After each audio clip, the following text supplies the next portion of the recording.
today we're going to focus on, in my opinion, one of the best ways to reduce your scoring, which is to focus on your par 3 scoring average. So in a round, obviously there's going to be an average of about 4 par 3s in 18 holes.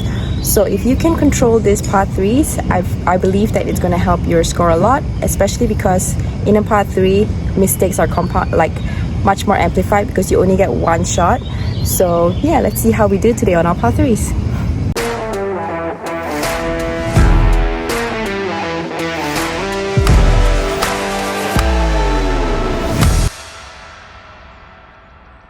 So knowing the contour of the green obviously helps. The pin today is back, which means that there's not much room past the pin. There is room short of the pin. So all I need to do is carry the bunker that's in front of the pin and I'll be fine. I also know that with this green, I want to favor the right side because on the left side, there's a big slope in the middle of the green. So we're going to favor the right side and try to get it below the hole so we can give ourselves an uphill putt for birdie.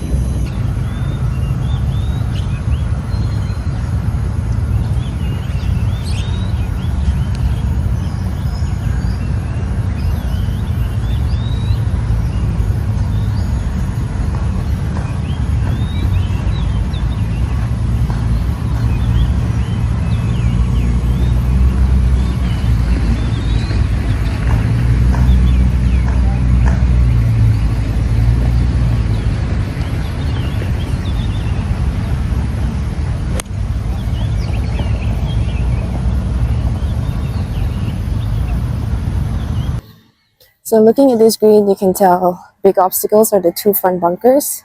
Also, depending on the pin position, that's going to change where you want to attack the hole, because like if the pin is in front there and even short, it's going to come all the way back down here. It's going to give you a difficult chip with not much room to work with. So if the pin's in front, you want to favor over the pin. So you can see today's pin position, not much room past, and this is the big slope in the center of the green that you want to keep it right off.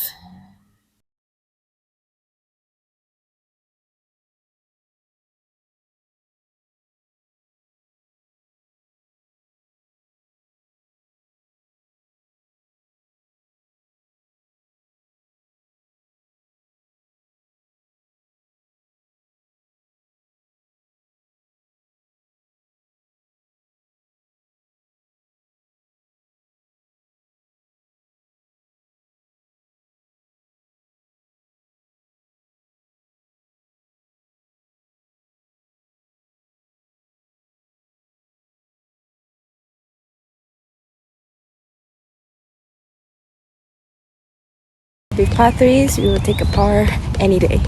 Although that was a really good line and I really thought I had it. So the next par 3, we've got a front pin position, which means that we've got green past the pin but not much short of the green. But also we need to pay attention to the contours of this green. So let's see. So what can we see from this green contour? Obviously left side there's a bunker, but we're not even going to play with that because the pin is way far right.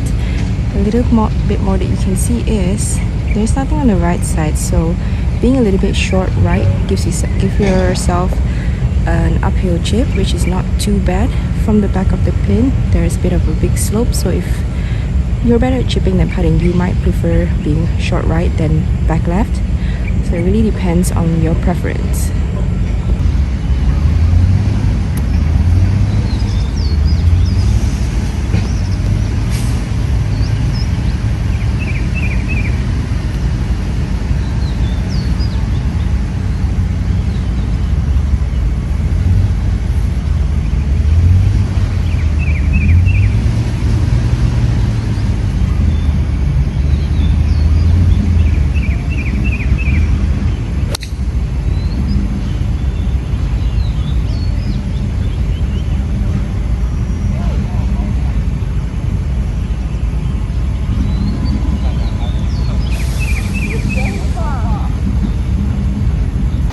I had a bad bounce there, which left me off the green, but I also hit that way further than I was expecting to.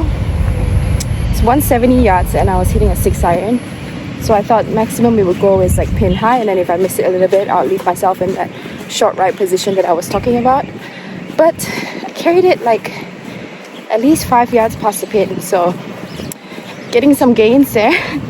Not always bad thing, but also not the best position for this hole. So distance control is important. Knowing your distance is important. Like I said, being short is actually better than being over on this hole. If you want to be over, you definitely leave yourself on the green, which I did not do. But let's see if we can still get it up and down.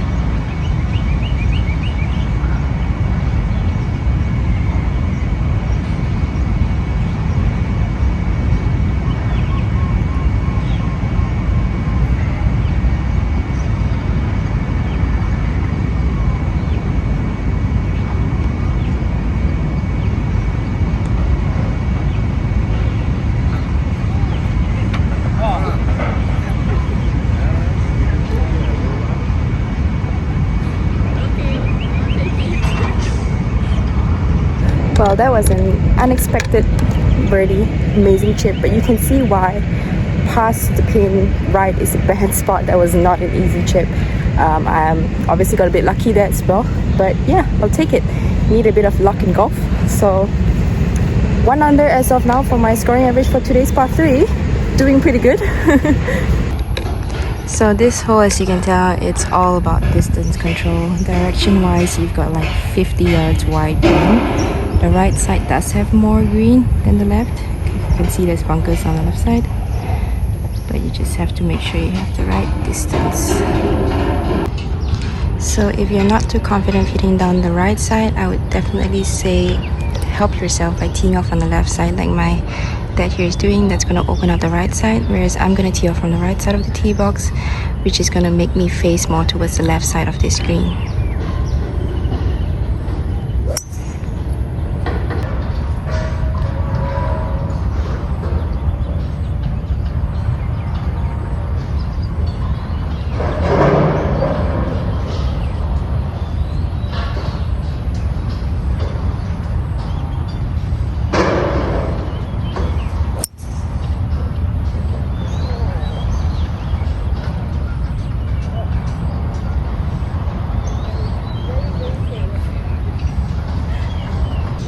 So you can see from this angle, the carry to this front of this green here, the pin was 186.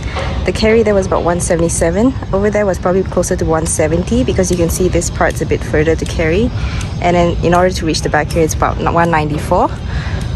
So I knew that because I have the right distance, I could basically just be as aggressive or not aggressive as I wanted to be, because I know that the hybrid is not going to reach the 194, especially with these conditions where it's not rolling much.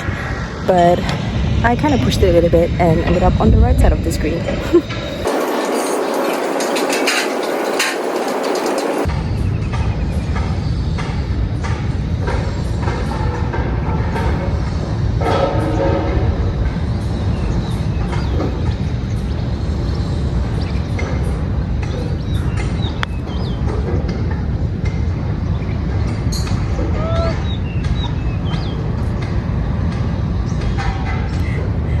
Get the ball there today.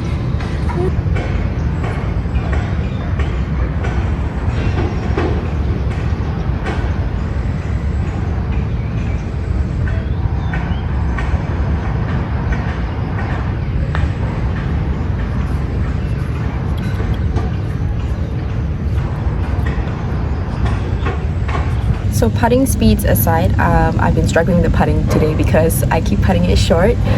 The putting at speed 12 for the past 3 weeks and then coming back to a 9.5 green is going to do that to you. But that aside, I think that is a perfect example of how if you go towards that left pin, especially hitting like something like a hybrid, people will say, oh my gosh, you're playing so aggressively. But at the same time, like you could see direction wise, there was so much room left and right that you could hit the ball. And for me, someone who's confident in my chipping, just aiming so far right and giving myself a super long putt sometimes is not the best plan because it's going to rely a lot on your putting speed. So I think it just goes to show as well, like how important it is to know when to be aggressive and what is the meaning of being aggressive and still being smart, whereas being aggressive when it's a situation that doesn't require it to be, it's obviously not the plan. But then when you're aggressive and you're still being smart, like if I was aggressive towards that pin and just swung towards it versus having pushed the shot, like I said, it was not a bad shot. I just 3-putted from there, but it's just a good example of how you can be aggressive and still be smart, depending on the hole and the situation and what club you've got and how the general hole and the contour of the greens look like. I think another important takeaway from that is also that you can always have a good plan, but doesn't mean that you're going to pull it off every single time. It's important to have a good plan and commit to that plan, but it's also important to understand that it's golf and you're not always going to be able to pull off the shot that you want to pull off, and the results are always not always going to be what you want it to be. But as long as you have a good plan, you will get back one or two in the I do believe that golf takes and golf gives back. So yeah. So this is the last par 3.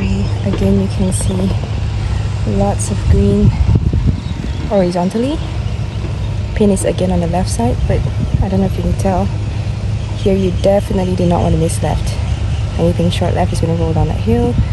Anything in that bunker is dead. And you've got tons of room right, so this one you definitely want to favor the right side.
Today, so even par scoring average.